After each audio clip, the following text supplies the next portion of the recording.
Assalamualaikum warahmatullahi wabarakatuh. Perkenalkan, nama saya Hafiz Muhammad Gulam Akbar. Di sini saya mau mempresentasikan tugas yaitu Journal Club Presentation. Langsung saja kita ke slide berikutnya. Yang pertama ada presenter, ada perkenalan presenter, yaitu saya sendiri, yaitu Hafiz Muhammad Gulam Akbar.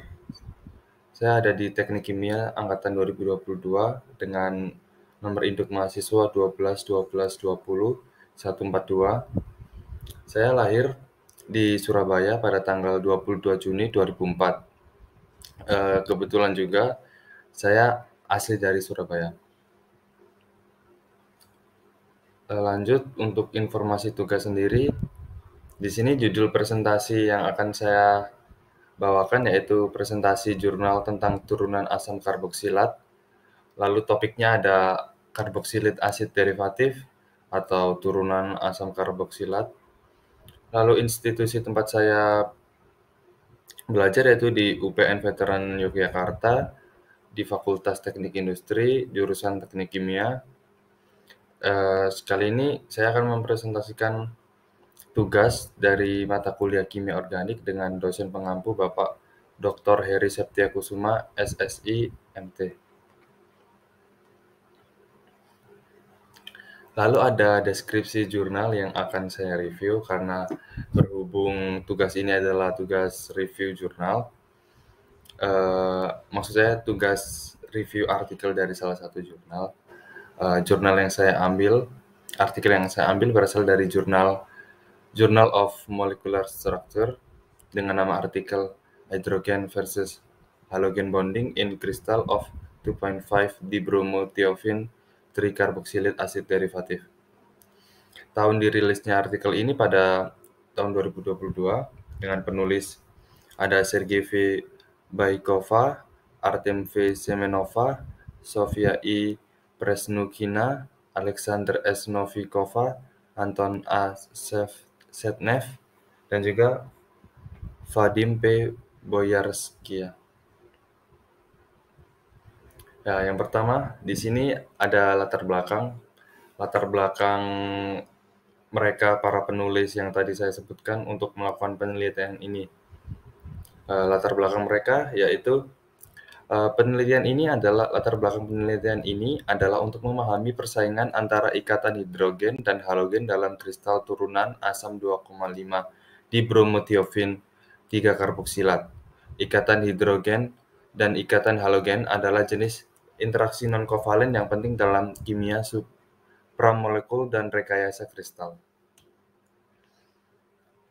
Lanjut, di sini ada tujuan penelitian mereka, yaitu penelitian ini dilakukan untuk mengungkapkan sifat persaingan antara ikatan hidrogen dan halogen dalam kristal turunan asam 2,5 dibromothiophene 3-karboksilat dengan menggunakan metode analisis NCI atau non-covalent interaction dan QTEIM, Quantum Theory of Atom in Molecules. Penulis juga berharap penelitian ini dapat memberikan wawasan baru tentang sifat interaksi non-kovalen dalam kimia supramolekul dan rekayasa kristal, serta dapat membantu dalam desain rasional struktur rakitan sendiri yang dipegang oleh kontak non-kovalen berdasarkan senyawa dekat. Kita bisa lanjut. Untuk metodenya sendiri kan tadi sudah dijelaskan bahwa kita menggunakan dua metode, yaitu metode NCI sama QTEIM. Yang pertama kita akan menjelaskan tentang metode NCI. Metode analisis NCI bertujuan untuk menggambarkan, menganalisis, dan memvisualisasikan pola interaksi non-kovalen dalam struktur molekul. Pendekatan komputasi seperti analisis NCI memungkinkan peneliti untuk memperoleh wawasan tentang bagaimana molekul berinteraksi, mengidentifikasi daerah yang rentan terhadap interaksi non-kovalen, dan memprediksi sifat dan fungsi molekul berdasarkan pola interaksi berikut. Maksud saya, berdasarkan pola interaksi tersebut. Metode ini berfokus pada memahami hubungan antara molekul yang terlibat dalam interaksi non-kovalen Contohnya aja seperti ikatan hidrogen, gaya van der Waals, interaksi elektrostatik, dan juga interaksi hidrofobik. Pendekatan analisis NCI biasanya melibatkan perhitungan mekanika molekuler atau permodelan molekuler dengan menggunakan perangkat lunak khusus. Metode ini dapat memberikan informasi tentang energi interaksi, geometri ikatan hidrogen, dan interaksi non-kovalen lainnya yang relevan. Lalu metode analisis NCI bermanfaat dalam berbagai bidang, termasuk kimia obat, ilmu hayati, kimia supramolekuler, dan desain molekul. Lalu kita ke metode yang selanjutnya, yaitu metode QT-AIM.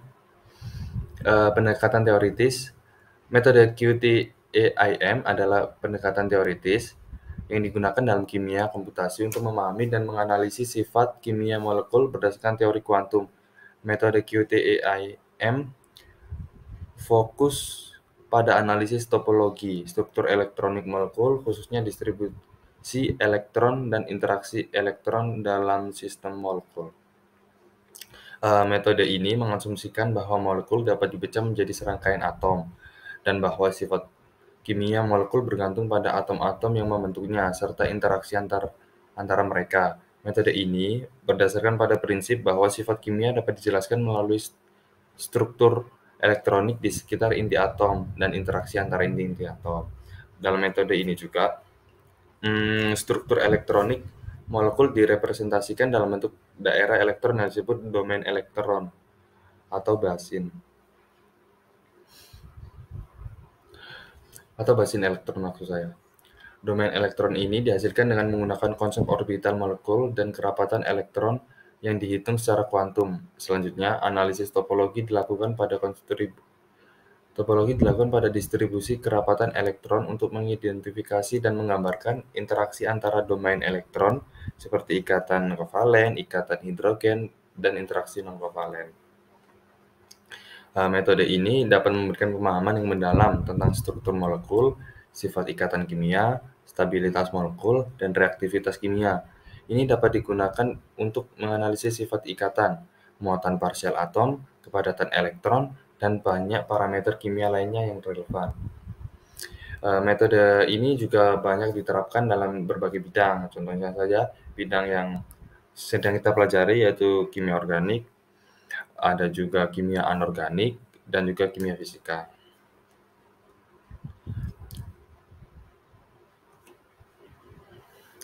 Lalu kita langsung masuk ke mulai menyinggung ke materi jurnalnya. Yang pertama, apa sih turunan dalam asam karboksilat itu? Kita bisa lihat. Nah, di sini turunan asam karboksilat adalah senyawa organik yang diturunkan dari asam karboksilat melalui modifikasi atau substitusi gugus fungsional yang terikat pada gugus karboksilat, yaitu COOH. Modifikasi ini dapat melibatkan penggantian atom hidrogen dalam gugus karboksilat dengan gugus lain atau penambahan gugus fungsional tambahan ke molekul. Langsung saja. Nah, ini ada contohnya. Yang pertama contoh dari turunan asam karboksilat yaitu ada ester. Ester adalah turunan asam karboksilat di mana atom hidrogen dalam gugus karboksilat digantikan oleh gugus alkil atau aril. Contoh umum dari ester adalah etil asetat atau CH3COO, CH2CH3. Sayangnya di sini nggak bisa coret-coret ya. Lanjut aja kita ke ada yang kedua yaitu amida, gugus amida, yaitu turunan asam karboksilat di mana atom hidrogen dalam gugus karboksilat digantikan oleh gugus amino atau NH2 atau turunannya. Contoh umum dari amida adalah asam asetat asam amid, yaitu CH3CONH2. Lalu yang ketiga ada anhidrida. Contoh umum anhidrida adalah asam asetat anhidrida, yaitu dengan memiliki rumus struktur CH3COO-COCH3. Anhidrida sendiri adalah turunan asam karboksilat di mana dua molekul asam karboksilat kehilangan air untuk membentuk ikatan anhidrida. Selain 3 itu tadi, masih ada 2 contoh lainnya. Yang pertama adalah garam karboksilat. Turunan asam karboksilat di mana gugus karboksilat terprotonasi membentuk ion karboksilat yang terikat dengan ion logam atau kation organik. Contoh umum dari garam karboksilat adalah natrium asetat, yaitu berupa garam ya, sesuai dengan namanya, dengan rumus CH3COONa. Lalu ada yang terakhir, turunan dari asam karboksilat yaitu amida karboksilat. Turunan asam karboksilat di mana gugus karboksilat diubah menjadi gugus amina atau NH2 atau turunannya. Contoh umum dari amida karboksilat adalah asam amino, seperti asam-asam CH3COOH atau asam asetat yang merupakan turunan asam asetat itu, seperti yang saya bilang tadi. Lalu kita ke pendahuluan terlebih dahulu, karena nama jurnal yang akan kita review adalah hidrogen versus halogen. Ikatan hidrogen melawan halogen dalam turunan kristal 2,5 senyawanya tadi itu 2,5 di bromo apa? Ya itulah. Kita akan menyinggung sedikit tentang apa sih ikatan hidrogen sama ikatan halogen itu. Kita review pelajaran yang lalu. Yang pertama ikatan hidrogen. Ikatan hidrogen itu interaksi antara atom hidrogen yang terikat pada atom elektronegatif seperti oksigen, nitrogen, atau fluor dengan atom elektronegatif lainnya. Ikatan ini terjadi karena adanya perbedaan elektronegativitas antara atom hidrogen dan atom lainnya. Pada ikatan hidrogen, atom hidrogen membentuk ikatan dengan atom yang lebih elektronegatif dengan cara berbagi pasangan elektron yang sudah ada pada atom tersebut. Atom hidrogen menjadi sedikit positif karena elektronnya tertarik ke arah atom yang lebih elektronegatif, sementara atom lainnya menjadi sedikit negatif. Interaksi ini menghasilkan gaya tarik elektrostatis antar atom hidrogen yang bermuatan positif dengan atom yang bermuatan negatif. Ikatan hidrogen memiliki kekuatan yang cukup kuat, tetapi lebih lemah daripada ikatan kovalen atau ionik. Meskipun demikian, ikatan hidrogen memiliki peran penting dalam banyak aspek kimia dan fisika. Ikatan ini mempengaruhi sifat-sifat air seperti kekentalan, titik didih, dan kalor penguapan yang tinggi. Selain itu, ikatan hidrogen juga berperan dalam struktur dan sifat senyawa biologis seperti DNA, protein, dan karbohidrat. Seperti itu. Lalu di sini ada contoh dari ikatan hidrogen. Seperti yang sudah saya jelaskan tadi, ikatan hidrogen adalah ikatan antara atom hidrogen dan atom yang memiliki atom yang terikat pada atom elektronegatif seperti oksigen, nitrogen, atau fluor. Nah, di sini contohnya terjadi pada air. Dengan air kan rumus strukturnya kan H2O. Itu kan terdapat atom H sama O. Nah, maka di sana akan terjadi antara molekul air dengan air satu dengan air yang lain akan saling terbentuk ikatan hidrogen. Atom H pada air satu akan berikatan pada O air yang lain gitu. Begitu juga seterusnya. Atom H yang sebelah kiri ini akan berikatan dengan atom O molekul air yang lain. Lalu di sini ada ikatan halogen. Ikatan halogen adalah ikatan kimia yang terjadi antara atom halogen, yaitu unsur-unsur golongan 17 atau 7A pada tabel periodik, seperti fluor dengan rumus F, terus ada klor, Cl, brom, Br, iodin I, dan astatin At. Ikatan ini biasanya terbentuk melalui pembagian pasangan elektron atau ikatan kovalen, atau transfer elektron yaitu ikatan ionik antara atom halogen dengan atom yang lain. Ikatan halogen yang paling umum adalah ikatan kovalen, di mana atom halogen berbagi satu atau lebih pasangan elektron dengan atom lain. Atom halogen memiliki kecenderungan untuk menarik elektron ke arahnya karena memiliki keelektronegativan yang tinggi. Oleh karena itu, dalam ikatan kovalen, atom halogen cenderung membawa muatan negatif lebih besar dibanding atom lainnya.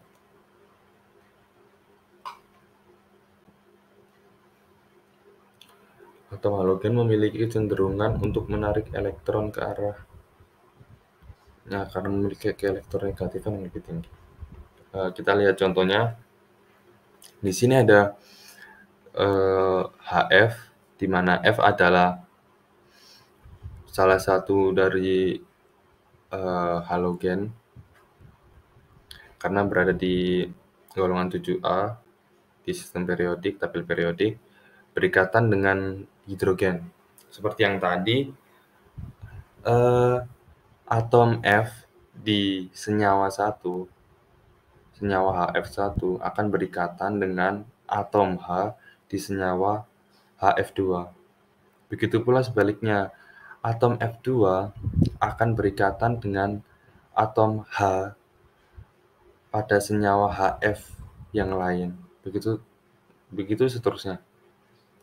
Itulah yang disebut dengan ikatan halogen.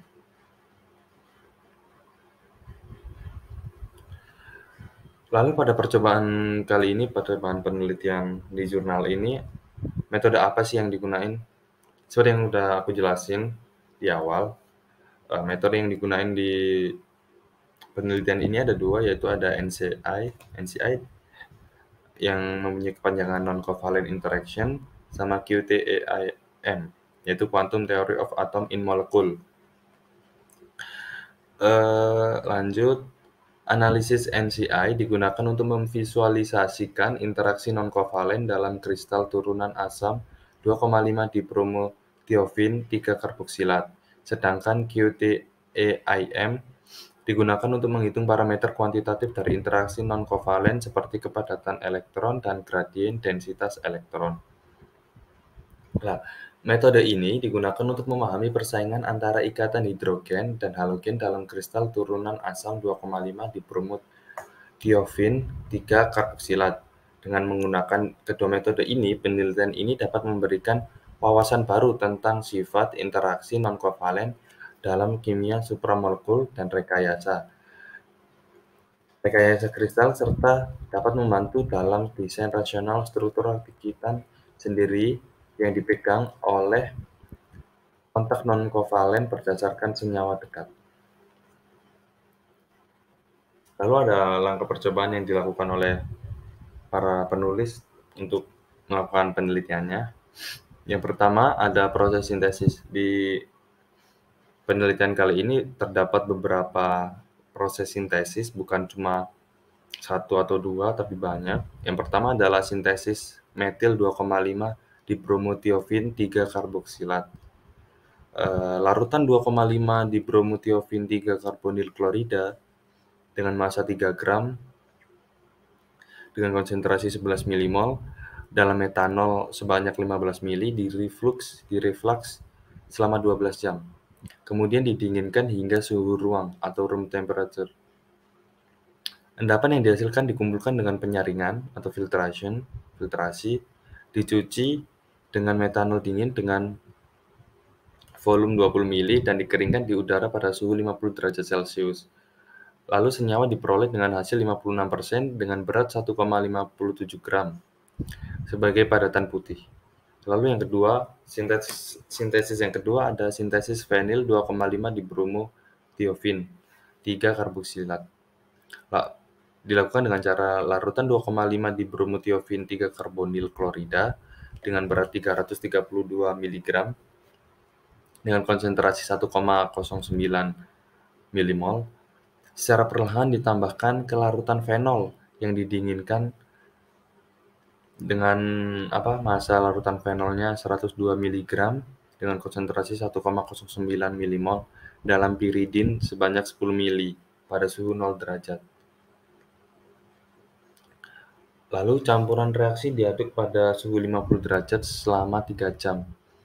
Setelah itu larutan diencerkan dengan air dingin dengan volume 10 mili, lalu dijenuhkan dengan kalium karbonat dengan massa 147 mg dengan konsentrasi 1,07 milimol dan diaduk pada RT. RT di sini adalah room temperature atau suhu ruangan.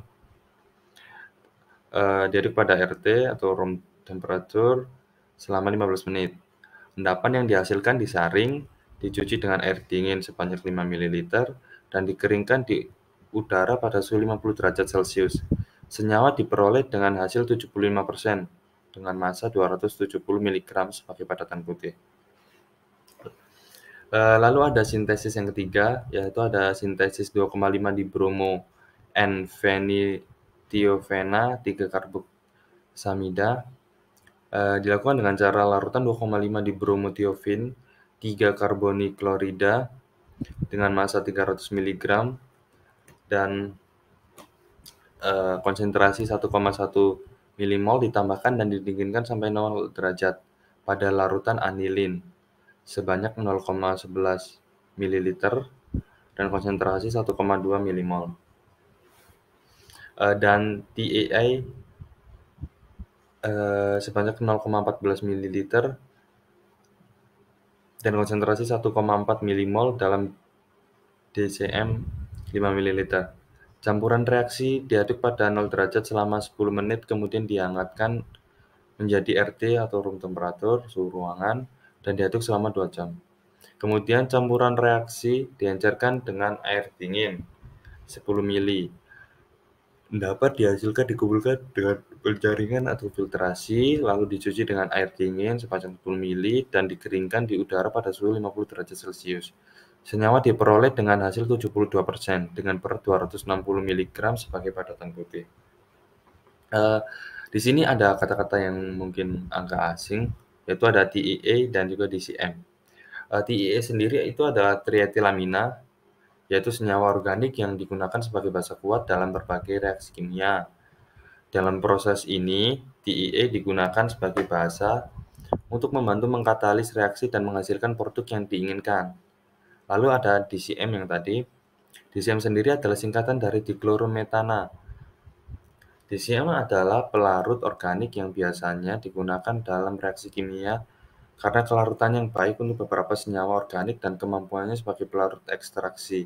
Dalam proses ini, DCM digunakan sebagai pelarut untuk melarutkan reagen dan membantu dalam reaksi kimia yang terjadi.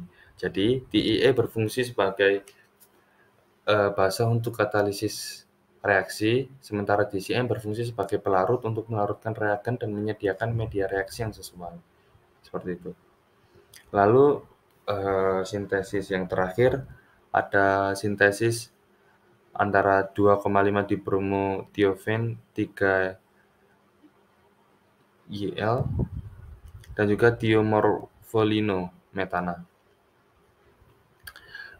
Thiomorpholin dengan berat 180 mg, konsentrasi 1,8 milimol ditambahkan ke dalam larutan asam 2,5 dibromothiofen 3-karboksilat dengan massa 500 mg dan konsentrasi 1,71 milimol dan IDC 500 mg, konsentrasi 2,6 milimol di dalam DMF 5 mili.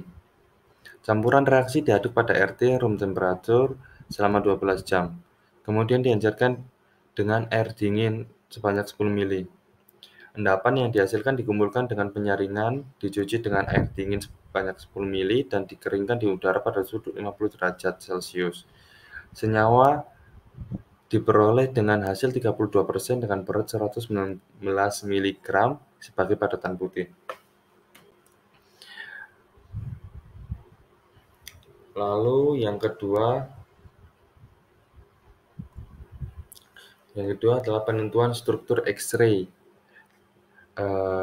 Penentuan struktur X-ray ini, langkah pertama adalah data difraksi sinar X atau X-ray dikumpulkan pada difraktometer supernova menggunakan cuprum K-alpha dengan lambda 0,154184 nanometer radiasi. Ini mengacu pada penggunaan sinar X dengan panjang gelombang khusus yang dihasilkan oleh sumber sinar X yang menggunakan target tembaga atau subrum itu. Lalu yang kedua, struktur telah diselesaikan menggunakan program ShellXT untuk solusi struktur dan disempurnakan dengan program ShellXL. Ini merujuk pada penggunaan program komputer khusus untuk menentukan dan memperbaiki struktur kristal berdasarkan data difraksi sinar X atau X-ray. Lalu yang ketiga, atom H yang terikat karbon ditempatkan pada posisi yang dihitung. Ini berarti posisi atom hidrogen yang terikat pada atom karbon dalam struktur diketahui secara matematis atau dihitung berdasarkan perhitungan tertentu. Lalu langkah yang keempat, koreksi penyerapan empiris diterapkan menggunakan program Chrysalis Pro untuk penskalaan data difraksi sinar X. Ini mengacu pada penggunaan metode matematis untuk mengkoreksi efek penyerapan sinar X yang terjadi selama eksperimen difraksi sinar X. Lalu ada cara yang keempat, yaitu metode penskalaan scale tree abstract digunakan. Ini adalah metode yang digunakan dalam program Chrysalis Pro untuk penskalaan data difraksi sinar X dan penyesuaian intensitas difraksi untuk mencapai hasil yang akurat. Lalu yang ketiga ada detail komputasi. Di detail komputasi, dilakukan perhitungan titik tunggal berdasarkan geometri X-ray atau sinar X eksperimental dari sistem supramolekular yang diteliti. Lalu ada kalkulasi relativistik skalar urutan kedua Douglas-Kroll-Hess dilakukan untuk memperhitungkan efek relativistik. Dilakukan juga analisis topologi distribusi kerapatan elektron menggunakan pendekatan atom dalam molekul QTAM dan analisis interaksi non-kovalen atau NCI. Jadi singkatnya, penelitian ini melibatkan perhitungan teoritis menggunakan metode DFT dengan fungsional M06-2X, termasuk efek relativistik dalam perhitungan. Dilakukan analisis distribusi kerapatan elektron dan interaksi non-kovalen menggunakan program multiwin, serta penggunaan program VMD untuk tujuan tertentu. Lalu kita langsung masuk ke bagian hasil dan pembahasan. Di sini, ini adalah contoh reaksi dari sintesis yang tadi terjadi, di slide-slide sebelumnya tadi terjadi.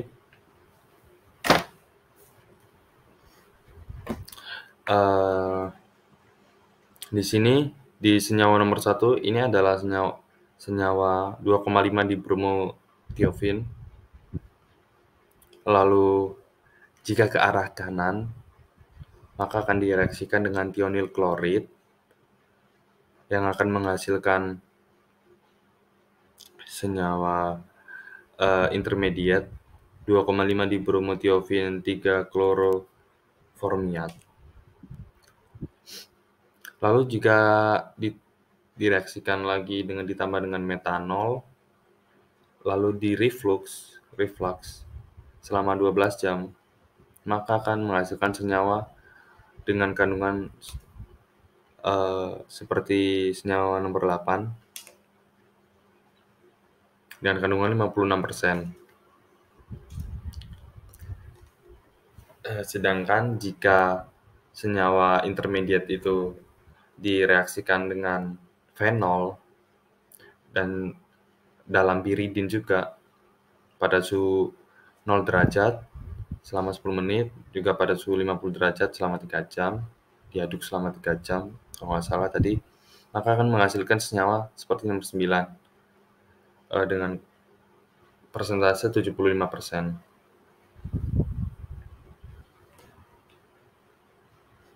Lalu jika ke bawah ditambahkan dengan TEA sama DCM, maka akan menghasilkan senyawa yang ke-10 itu.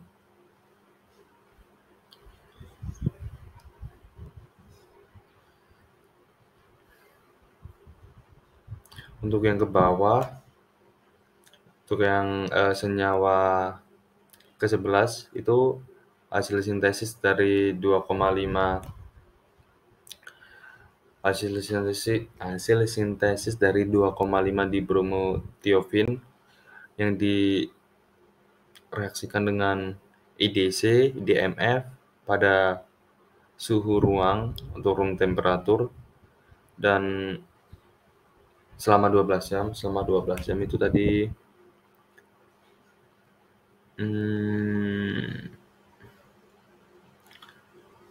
reaksi diaduk selama 12 jam. Kemudian diencerkan dengan air dingin 10 mili. Endapan yang dihasilkan dikumpulkan dengan penyaringan, dicuci dengan air dingin 10 mili, dan dikeringkan di udara pada suhu 50 derajat. Maka akan menghasilkan senyawa dengan persentase 32% dan berat sebesar 119 mg. Lalu di sini ada pembentukan kristal. Kristal dari 2,5 dibromothiophins diperoleh dengan penguapan lambat larutannya dalam campuran 1,2 dikloroetana atau etanol dengan perbandingan 1:1 perbandingan volume di udara pada RT atau room temperature, suhu ruangan. Lalu untuk ester dikristalkan melalui sublimasi dalam tabung tertutup pada penangas minyak pada suhu 60 derajat Celcius. Sama seperti turunan asam karboksilat 2,5 dibromothiofen yang dijelaskan sebelumnya, dalam semua struktur yang baru diperoleh, beberapa jenis interaksi non-kovalen yang baru melibatkan atom oksigen karbonil terungkap, yaitu Br berikatan dengan O, berikatan rangkap 2 dengan C, HABS, dan XH, X hidrogen, berikatan dengan O, berangkap 2 dengan C, adalah HBS, dengan X adalah nitrogen, oksigen, dan karbon. Di sini HABS dan HBS hanya simbol saja. Jika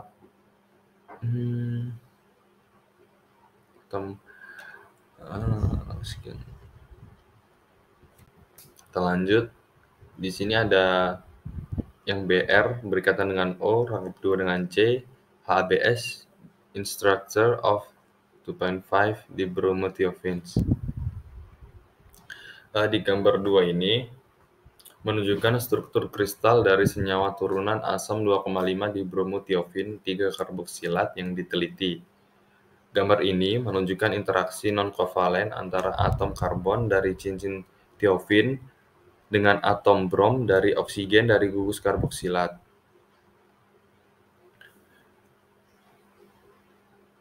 Lebih khusus lagi, gambar ini menunjukkan ikatan halogen atau HAB antara atom brom dan atom oksigen karboksilat yang ditunjukkan oleh garis putus-putus merah.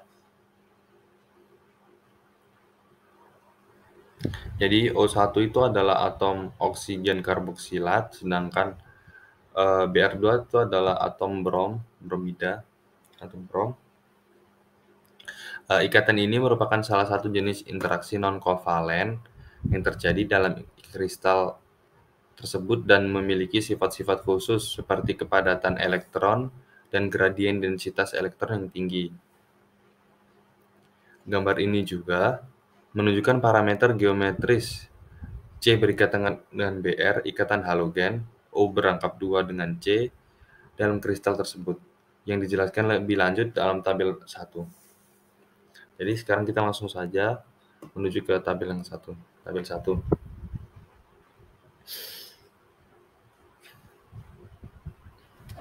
Di sini kita bisa lihat tabel 1, geometrical parameter of C berikatan dengan Br, berikatan dengan X adalah oksigen dan sulfur. Ikatan halogen di 2,5 dibromothiophins. Di situ kolom R adalah jarak interatomik, jarak antar atom. Tabel 1 pada jurnal tersebut menunjukkan parameter geometris C berikatan dengan Br, berikatan dengan ikatan halogen dengan X adalah O, oksigen, dan sulfur dalam senyawa turunan asam 2,5 dibromothiofin 3 karboksilat yang diteliti. Tabel ini memberikan informasi tentang jarak dan sudut antara atom Tabel ini memberikan informasi tentang jarak dan sudut antara atom karbon dari cincin tiofin dengan atom brom dan oksigen atau sulfur dari gugus fungsional lainnya. Tabel ini terdiri dari beberapa kolom, yaitu nomor senyawa, jenis ikatan halogen, yaitu ikatan C berikatan dengan Br, jenis atom yang berikatan dengan brom atau X, jarak atom C yang berikatan dengan Br, sudut yang terbentuk antara Br berikatan dengan C berikatan dengan Br lagi, juga sudut yang terbentuk antara Br yang berikatan dengan C dan berikatan dengan X atau atom halogen lain. Dengan X adalah X di sini bukan X di sini ada oksigen dan juga sulfur ya. Dan juga sudut yang terbentuk antara X berikatan dengan C dan juga berikatan dengan Br. Dalam tabel ini diperoleh dari analisis struktur kristal menggunakan metode difraksi sinar X. Dari tabel ini dapat dilihat bahwa jarak C berikatan dengan Br pada senyawa-senyawa tersebut berkisar antara 0,85 hingga 0,94 Armstrong atau 10⁻⁻⁻. Selain itu, sudut Br berikatan dengan C berikatan dengan X pada senyawa-senyawa tersebut berkisar antara 147 hingga 176 derajat. Lalu ada tabel yang kedua, yaitu NH berikatan dengan O berangkap 2 dengan C, dan CH berikatan dengan O berangkap 2 dengan C, HB in structure of 2.5 dibromothiofins. Bisa dilihat pada tabel 2, jarak antara dua heteroatom HB lebih pendek dari jumlah jari-jari bondi VDW yang sesuai. Jarak O2 dan O1 dalam HB, O2 berikatan dengan H2 berikatan dengan O1 berangkap 2 dengan C di asam kristal sama dengan 2,640 seperti yang di entry 1, 2,640 Armstrong. Lalu jarak CON berikatan dengan O dalam NH N berikatan dengan H berikatan dengan O berangkap 2 dengan C bervariasi dalam rentang 2,75 sampai 3,026 Armstrong. Itu seperti pada entry yang sebentar.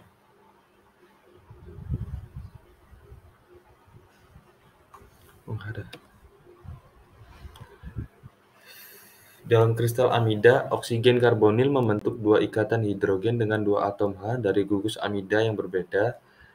Dari molekul terdekat membentuk pola khusus kisi kristal. Lalu jarak N menuju O bervariasi dalam kisaran 2,884 seperti pada entry 2, lalu sampai 3,020 Armstrong pada entry keempat. Lalu kita sudah memasuki ke bagian perhitungan teoritis.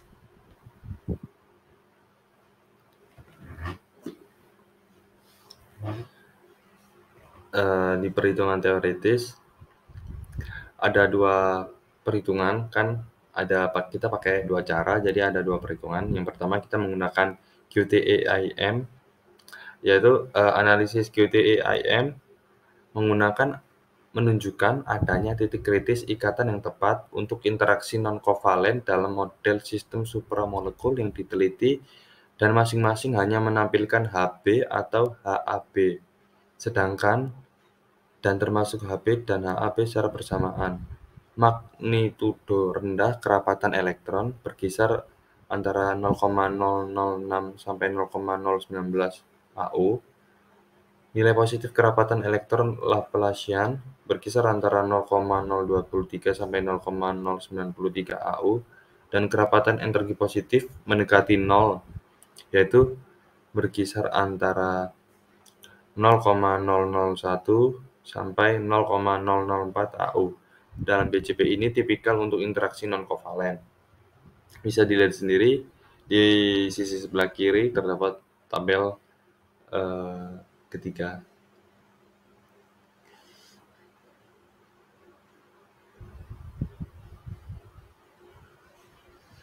Lalu kita lanjut ke metode yang kedua, yaitu NCI, perhitungan teoritisnya. Analisis NCI dilakukan sebagai grafik pencar dari pengurangan gradien densitas atau FDG versus nilai kepadatan elektron di titik kritis. Analisis ini dapat memberikan informasi tentang interaksi non-kovalen antara molekul-molekul dalam senyawa-senyawa yang disintesis. Hasil analisis NCI dapat digunakan untuk memahami sifat-sifat kimia dari senyawa-senyawa tersebut dan membantu interpretasi hasil eksperimen. Bisa dilihat juga di sebelah kiri sudah terdapat tabel dari perhitungan menggunakan NCI.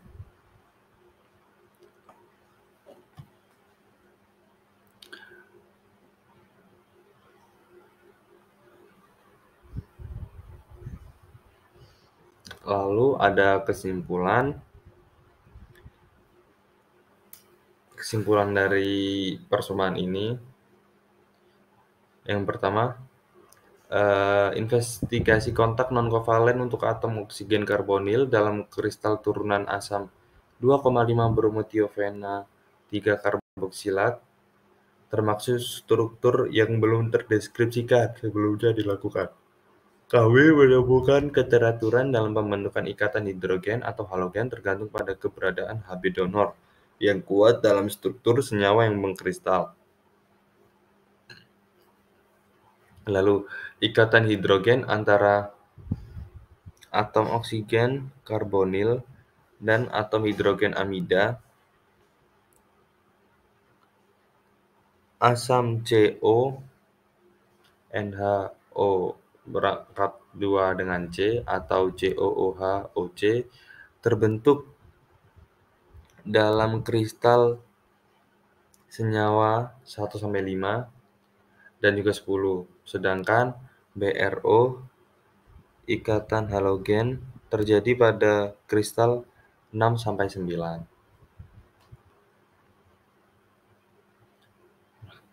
Terima kasih sebelumnya.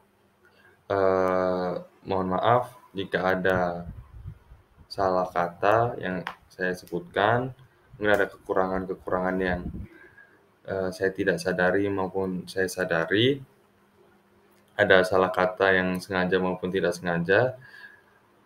Sekian yang dapat saya sampaikan, kurang lebihnya mohon maaf. Billahi taufiq wal hidayah. Wassalamualaikum warahmatullahi wabarakatuh.